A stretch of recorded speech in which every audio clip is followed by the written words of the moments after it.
Ici, vous avez la représentation de la reine Ti. Alors, vous avez en face de vous la maman du pharaon Akhenaton. C'est la reine Ti. D'accord? Ici, vous avez tout à fait en bas à droite le pharaon, justement, Akhenaton.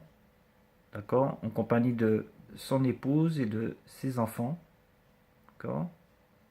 Tout à fait en haut, vous avez une femme Mangbetu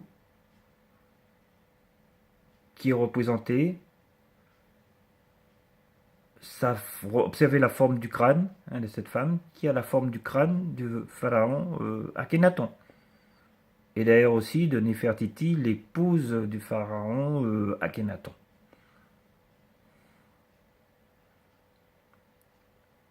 L'armée de Kemet en marche.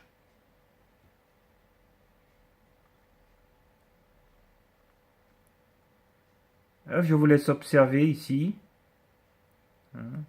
les Nubio-Soudanais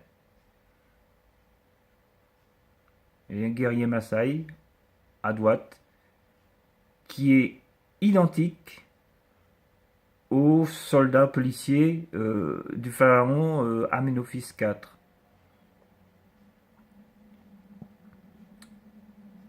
Ici sont représentés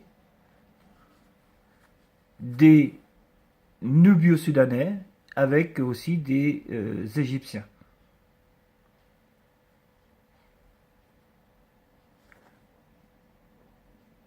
Tout comme les Égyptiens, les Nubio-Soudanais pouvaient être représentés noir charbon, marron ou à l'ocre rouge.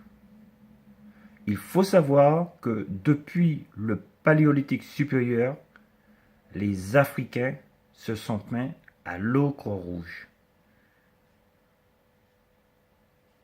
Je vous renvoie notamment à mes vidéos concernant la mer Noire, où j'ai bien expliqué le pourquoi de l'ocre rouge. Ici, vous avez les différents peuples représentés par les Égyptiens anciens. De gauche à droite, nous avons d'abord le Libyen, le Nubien, le Syrien, le Bédouin et le Hittite. On constatera que le Hittite, qui est le blanc par excellence, c'est celui qui est le moins vêtu, c'est celui qui est vêtu comme un sauvage. Alors que le Nubien, c'est celui qui est le plus bien habillé.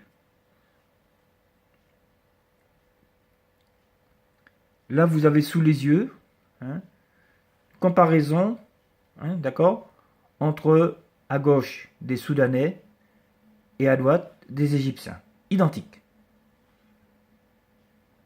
Du point de vue carnation.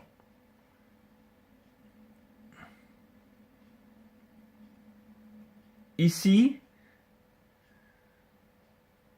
vous retrouvez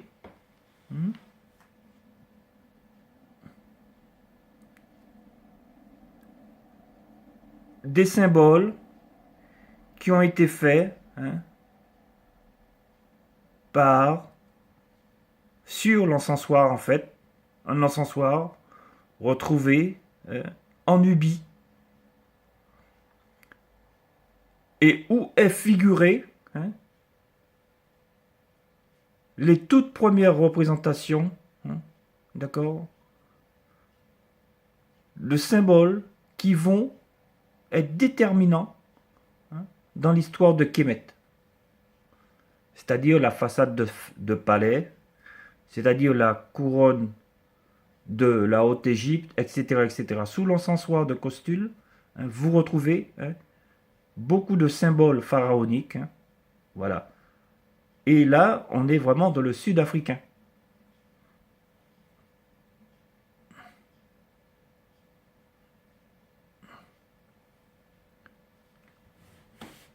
Pour conclure,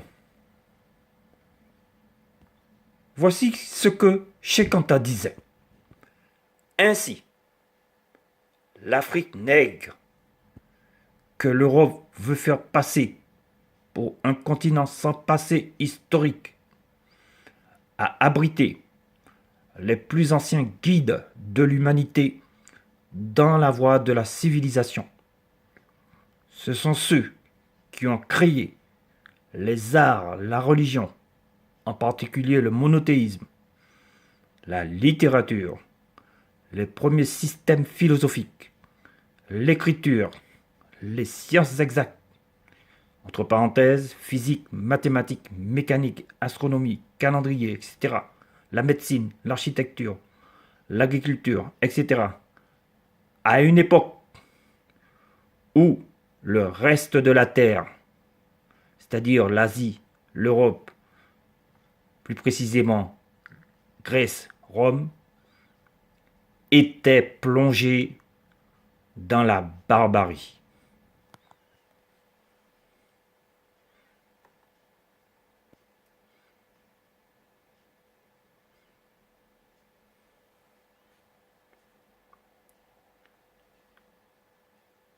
Ir Enek Yut Er Kemet, ça veut dire en français